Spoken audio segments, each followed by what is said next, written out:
مدینہ الرسول مسلمانوں کے ان اختلافی معاملات، ان جھگڑے، فتنے اور فساد سے محفوظ رہے. وہاں یہ آگ، فتنوں کی آگ ٹھنڈی پڑ جائے، مدینہ الرسول کے اندر پریشانیوں کے بادل چھٹ جائے، خلافہ کو اٹھاتے ہیں اور کوفے منتقل کر دیتے ہیں. اور پھر امیر معاویہ رضی اللہ عنہ وارضاہ کو خط لکھتے ہیں کہ جس طرح مہاجرین اور انصار میرے ہاتھ پر بیعت کر چکے ہیں، اے معاویہ رضی اللہ عنہ وارضاہ تم بھی میرے ہاتھ پر بیعت کرو، اور پھر قاعدے کے مطابق سیدنا عثمان رضی اللہ عنہ وارضاہ کے قتل کا مقدمہ میرے دربار میں پیش کرو. میں اللہ کی کتاب اور رسول کریم صلی اللہ علیہ وسلم کی سنت کے مطابق اس کا فیصلہ کروں گا.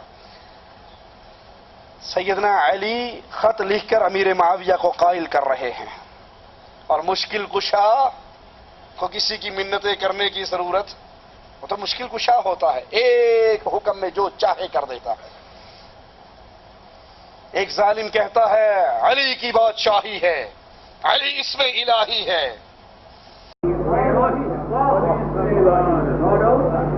علی کی بادشاہی ہے،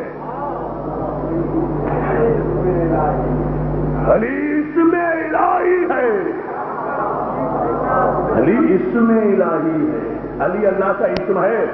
یا علی مدد کہنے والوں سے جھگڑا نہ کرو، اللہ سے پوچھو اس نے اپنا نام علی کیوں رکھا. علی اسم الہی ہے، علی اسم الہی. علی اللہ کا نام ہے اور اس کی بادشاہی ہے. اور قرآن کیا کہتا ہے؟ تبارک الذی بیدہ الملک وہو علی کل شیء قدیر.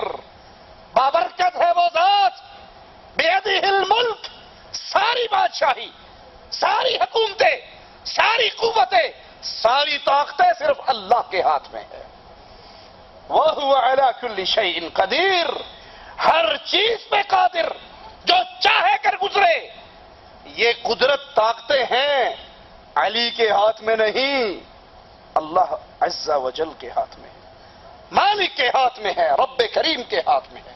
علی تو اس کے بندے ہیں، علی تو اس کے سوالی ہیں، علی تو اس کے فقیر ہیں، علی تو اس کے منگتے ہیں. بادشاہت اللہ کی ہے، لہ الخلق، مخلوق اللہ کی ہے، امر بھی اللہ کا ہے، حکومت بھی اللہ کی ہے. اور علی معاویہ کو خط لکھتے ہیں، خط لکھ کر ان کو معاملہ سمجھاتے ہیں. جس کے ہاتھ میں بادشاہت ہو، کنٹرول ہو، مشکل کشائی ہو، حاجت روائی ہو، اس کو کسی کی منتیں کرنے کی ضرورت نہیں ہوا کرتی. امیر معاویہ جواب میں خط لکھتے ہوئے کہتے ہیں کہ اے علی، آپ عثمان کے قاتلوں کو ہمارے حوالے کر دیجئے، یا ان سے انتقام لیجئے، بدلہ لیجئے خون عثمان کا. میں اور شام کے سارے لوگ خوشی سے آپ کے ہاتھ پر بیعت کرنے کے لیے تیار. جب سیدنا علی کو یقین ہو گیا کہ امیر معاویہ میری بیعت نہیں کریں گے، تو اپنے لشکر کو لیتے ہیں، 80,000 کا لشکر لے کے مقام صفین پر پہنچ جاتے ہیں. ادھر سے امیر معاویہ بھی ایک بہت بڑا لشکر لے کر آ جاتے ہیں، اور 3 مہینے 20 دن تک یہ دونوں لشکر آمنے سامنے پڑے رہتے ہیں، اور ان کے درمیان بات چیت کا معاملہ جاری رہتا ہے. یہ گروہ اپنی بات سمجھانے کے لیے اور یہ گروہ اس کو اپنی بات سمجھانے کے لیے ایک دوسرے کے سامنے اپنے موقف اور اپنے دلائل رکھتے ہیں. اور جب کوئی فیصلہ نہیں ہوتا، سیدنا علی کی رائے یہ تھی کہ امیر کے ہاتھ پر بیعت سارے مسائل میں سے سب سے بڑا مسئلہ ہے. اگر تم یہ بیعت نہیں کرو گے، باقی صوبوں کے لوگوں پر برا اثر پڑے گا. اور امیر معاویہ کی رائے یہ تھی کہ یہ مرنے والا عام آدمی نہیں، خلیفۃ المسلمین، داماد رسول شہید ہوا ہے. اگر اس کے قاتل گرفتار نہ ہوئے تو عوام پہ برا اثر پڑے گا کہ یہاں تو خلیفہ کا خون محفوظ نہیں، ہمارا کیسے رہے گا. دونوں کی اپنی اپنی رائے، دونوں کے اپنے اپنے دلائل. اور جب فیصلہ نہ ہو سکا تو بالآخر 37 ہجری ماہ سفر میں لڑائی شروع ہوئی، اور یہ لڑائی کئی دن تک جاری رہی. سیدنا علی کی فوج کا دباؤ بڑھا، شامی فوج کے پاؤں اکھڑے، تو سیدنا معاویہ رضی اللہ عنہ کے گروہ میں سے ایک دستے نے اپنے نیزوں پہ قرآن پاک کو بلند کیا اور کہا ہمارے اور تمہارے درمیان اللہ کی کتاب ہے، ہمارے اور تمہارے درمیان اللہ کی کتاب، جو فیصلہ کرے گی ہم منظور کریں گے۔ سیدنا علی کی فوج نے جب نیزوں پہ بلند ہوتی ہوئی اللہ کی کتاب کو دیکھا تو جنگ روک دی، اور دونوں طرف سے دو ثالث مقرر ہوئے، حضرت علی کی طرف سے ابو موسیٰ اشعری رضی اللہ عنہ وارضا، اور امیر معاویہ کی طرف سے عمر بن عاص، اور ان کو رمضان تک کا وقت دیا گیا کہ رمضان کے اندر تم اپنا فیصلہ سنا دیجئے۔ اس کے بعد امیر معاویہ دمشق کی طرف لوٹ آئے، سیدنا علی کوفے کی طرف روانہ ہو گئے۔ سیدنا علی رضی اللہ عنہ وارضا کی فوج کے اندر اس ثالثی کے مسئلے پر اختلاف پیدا ہوا۔ سیدنا علی کی فوج کا ایک گروہ کہنے لگا یہ کام اچھا ہوا، مسلمانوں میں صلح صفائی ہو گئی، وہ جو خون بہ رہا تھا وہ رک گیا۔ دوسرا گروہ کہنے لگا تم نے اللہ کی کتاب کو چھوڑ کر ایک انسانوں کو یا دو انسانوں کو فیصلہ کرنے کا اختیار دیا، تم نے بہت بڑا گناہ کیا۔ اور یہ 12,000 افراد فوج سے الگ ہو گئے جو ثالث مقرر کرنے کے مخالف تھے، اور انہیں خارجی کہا گیا، یہ خوارج تھے جنہوں نے حضرت علی پہ خروج کیا۔ اس مقررہ مدت میں دونوں ثالثوں نے فیصلہ سنا دیا، اور دونوں کا فیصلہ ایک دوسرے سے مختلف تھا۔ ابو موسیٰ اشعری کا فیصلہ تھا کہ سیدنا علی اور معاویہ میں سے کسی کو خلیفہ مقرر نہ کیا جائے، انہیں چھوڑ کر مسلمان جسے چاہے خلیفہ چن لیں۔ عمر بن عاص کا فیصلہ تھا کہ ابو موسیٰ اشعری نے سیدنا علی کو خلافت سے الگ کر دیا تو ان کی جگہ پہ میں سیدنا معاویہ کو خلیفہ مقرر کرتا ہوں۔ سیدنا علی کے حامیوں نے اس فیصلے کو تسلیم نہ کیا۔ سیدنا علی فوج لے کر دمشق کی طرف جانا چاہتے تھے کہ خارجیوں نے، ان خوارج نے، یہ خوارج کی نسل سیدنا علی کے دور سے لے کر آج کے دور تک چلتی آ رہی ہے، جو اہل ایمان، اہل توحید مسلمانوں کے خون کو جائز سمجھتے ہیں، ان پہ حملے کرتے ہیں، ان کا قتل غارت کرتے ہیں، مواحد مسلمان حکمرانوں کے خلاف بغاوت اور خروج کرتے ہیں۔ ان خوارجیوں نے، ان خوارج نے، ان خارجیوں نے فتنہ فساد پھیلایا، گروہ در گروہ بن کر، ٹولیے بن کر مسلمانوں کو لوٹنا شروع کیا۔ تو سیدنا علی نے پہلے ان کو سزا دینا، ان سے نمٹ لینا، بہتر جانا، اور ان سے جنگ کی جس میں 4,000 خارجی قتل ہوئے اور ان کی کمر ٹوٹ گئی، لیکن یہ چین سے نہ بیٹھے، یہ سکون سے نہ بیٹھے، ان کی سازشیں وہ جاری اور ساری رہی۔ بالآخر ان خارجیوں نے سیدنا علی، سیدنا معاویہ، سیدنا عمر بن عاص رضی اللہ عنہم اجمعین، ان تینوں کو قتل کرنے کا پروگرام بنایا۔ عبد الرحمن بن ملجم کے ذمے سیدنا علی کو شہید کرنا، برق بن عبداللہ کے ذمے سیدنا معاویہ کو، عمر بن بکر کے ذمے سیدنا عمر بن عاص کو قتل کرنے کی ذمہ داری لگائی۔ اور اس کے لیے 40 ہجری رمضان المبارک کی 17 تاریخ مقرر ہوئی کہ اس تاریخ اور اس دن کو یہ تینوں، ان تینوں کو قتل کر دیں گے۔ امیر معاویہ رضی اللہ عنہ وارضا نماز کے لیے نکلے، فجر کی نماز کا وقت مقرر ہوا، ان پہ حملہ ہوا، لیکن وہ کامیاب نہ ہو سکا، ان کو معمولی زخم آئے اور اس کو گرفتار کر لیا گیا۔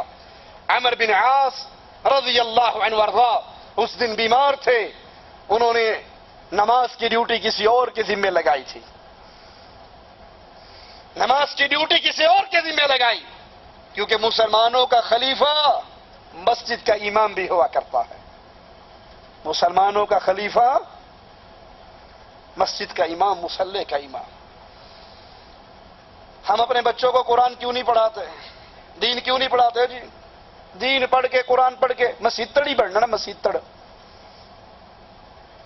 جو بچہ ذہین فطین ہے اس کے لیے اچھی تعلیم، انگلش میڈیم سکول، سائنس کی ایجوکیشن، اچھا ٹیوٹر، اچھی تعلیم، خرچہ ہوگا، میرا بیٹا ڈاکٹر بنے گا، میرا بیٹا انجینئر بنے گا، میرا بیٹا پروفیسر بنے گا، میرا بیٹا MBA کرے گا، میرا بیٹا فلاں کرے گا۔ اور جو ڈل ہو، کمزور ہو، اس کو کہ یہ انگلش میڈیم سکول میں تو نہیں پڑھ سکتا، انہوں مسیح ہی پایا ہو، قرآن حفظ کر لے گا، اپنا پیٹ سے پالتا ہی رہے گا۔ قرآن کا حافظ، مسجد کا امام ہمارے نزدیک برا، کمزور، کمی، کمین. آپ نے دیکھا نہیں نابینے کو ہمارے ہاں کیا کہتے ہیں؟ نابینے کو، وہ بندہ نابینا جا رہا ہو، اندھا جا رہا ہو، حافظ صاحب. نہیں سنا آپ نے؟ نابینے کو حافظ کہیں گے. کسی نے پینٹ شرٹ پہنی، بابو بنا، اینک لگائی، اچھا بہترین ویل ڈریس ہے، اس کو کوئی حافظ نہیں کہے گا. سر اور اندھا، اس کو بیچارے کو ایک صورت بھی یاد نہ ہو، اس کہیں گے حافظ صاحب، حافظ صاحب. آگے گلی بند ہے، حافظ صاحب ادھر مڑ جاؤ. کیوں؟ یہ ذہن کے اندر گندی سوچ اتنی بس چکی ہے کہ جو اندھا ہوتا ہے سوائے قرآن کا حافظ بننے کے اسے کوئی کام نہیں آتا، وہ صرف حافظ بنتا ہے. جو اندھا ہوتا ہے وہ صرف حافظ بنتا ہے. بیٹا لنگڑا ہو، بچہ لولا ہو، اندھا ہو، ڈل ہو، مسجد میں ڈال دیں گے. حالانکہ رسول کریم صلی اللہ علیہ وسلم کیا فرماتے ہیں؟ خیرکم خیرکم، پوری کائنات میں سب سے بہتر جو قرآن سیکھے اور سکھائے. ڈاکٹر بہتر نہیں، انجینئر بہتر نہیں، امیر بہتر نہیں، مالدار بہتر نہیں، وزیر بہتر نہیں. خیرکم، پوری انسانیت میں سے سب سے بہتر وہ ہے جو قرآن پڑھتا ہے اور پڑھاتا ہے، سیکھتا ہے اور سکھاتا ہے. حافظ کا تو کیا کہنا، قاری قرآن کا تو کیا کہنا، ان کے والدین کے سروں پہ قیامت کے دن نور کا تاج رکھا جائے گا. جائیے پوری احادیث کو پڑھ لیجئے، کہیں آپ پڑھ لیں. مالدار کے سر پہ تاج، ڈاکٹر کے سر پہ تاج، جو اسپیشلسٹ ہو اس کے سر پہ تاج. قرآن کا حافظ غریب ہے یا امیر، چھوٹا ہے یا بڑا، اس کے سر پہ، اس کے والدین کے سر پہ نور کا تاج رکھا جا رہا ہے. اور اس سے کیا، اس کے والدین سے یہ سلوک، اس سے سلوک کیا ہے؟ اقرا وارتفع، پڑھ اور جنت کے درجے چڑھ. جہاں تیرے منہ سے آخری آیت نکلے گی جنت میں، وہی تیرا ٹھکانہ ہوگا. تو مسلمان خلیفہ مسلمانوں کی مسجد کا امام بھی ہوا کرتا تھا. یہ امامت چھوٹی چیز نہیں ہے. ہم نے اپنے ملکوں کے اندر سب سے ڈی گریڈ جس پیشے کو قرار دیا وہ امامت ہے. جسے کوئی کام نہ آتا ہو، کیا کہیں گے جی اس کو امامت لگا دو، اس کو مسجد میں لگا دو، جی اس کو ملا بنا دو، اس کو مولوی بنا دو، اس کو مسجد بنا دو. حالانکہ اللہ کے حبیب علیہ الصلوۃ والسلام اس قرآن کے قاری کو سب سے بہتر، سب سے افضل اور سب سے اعلیٰ قرار دے رہے ہیں. امیر معاویہ رضی اللہ عنہ وارضاہ پر حملہ ناکام ہوا، معمولی زخمی ہوئے، اور عمر بن عاص بیمار تھے، انہوں نے اپنی جگہ کسی اور کو نماز کے لیے بھیجا. لیکن سیدنا علی رضی اللہ عنہ وارضاہ مسجد کی طرف جا رہے ہیں. عبد الرحمن ابن ملجم، یہ مجرم، یہ اللہ کا دشمن، راستے کے اندر گھات لگا کر بیٹھا ہے اور اپنی تلوار کو زہر سے بھرا ہوا سیدنا علی کے اوپر وار کرتا ہے، جو ان کے سر پہ پڑتا ہے. آپ زخمی ہو جاتے ہیں اور کہتے ہیں اس کو پکڑ لو. اپنے بیٹے حسن حسین کو بلاتے ہیں، وصیت کرتے ہیں اور کہتے ہیں اس کے ساتھ اچھا سلوک کرنا. اگر میں بچ گیا میں خود اس سے جو چاہے ماجرا کروں، چاہے انتقام لوں، سزا دوں اور چاہے معاف کر دوں. لیکن اگر میں اس زخم میں مارا گیا پھر قیامت کے دن میں اس سے بدلا لوں گا. اللہ کے دربار میں میرا اس سے ماجرا ہوگا. اگر میں مارا جاؤں تو اس کو مار دیا جائے، اس پہ حد قائم کر دی جائے، اور اگر میں بچ جاؤں تو پھر میں اپنا ماجرا اس کے ساتھ خود نبیڑ لوں گا. لیکن وہ تلوار زہر سے بھری ہوئی، وہ تلوار، وہ زہر آپ کے جسم میں اپنا اثر دکھا گیا اور آپ اسی زخم کی تاب نہ لاتے ہوئے شہید ہو گئے. حضرت علی شہید ہو گئے. اس دنیا کو چھوڑ کے آپ کی مبارک پاکیزہ روح اللہ کی جنتوں کی طرف روانہ ہو گئی. اب سوچئے سیدنا علی کو مشکل کشا کہنے والوں، وہ شہید ہوئے یا نہ ہوئے؟ ہوئے. جو مشکل کشا ہو، حاجت روا ہو، بگڑی بنانے والا ہو، اس پہ موت، وہ ایک اللہ، وہ ایک اللہ ہے جو ہمیشہ سے ہے، ہمیشہ کے لیے ہے. اس اللہ پر کبھی موت نہیں آنی. لا تأخذه سنة ولا نوم، اس کو موت کیا نیند نہیں آتی، نیند کیا اونگ نہیں آتی. کل من علیہا فان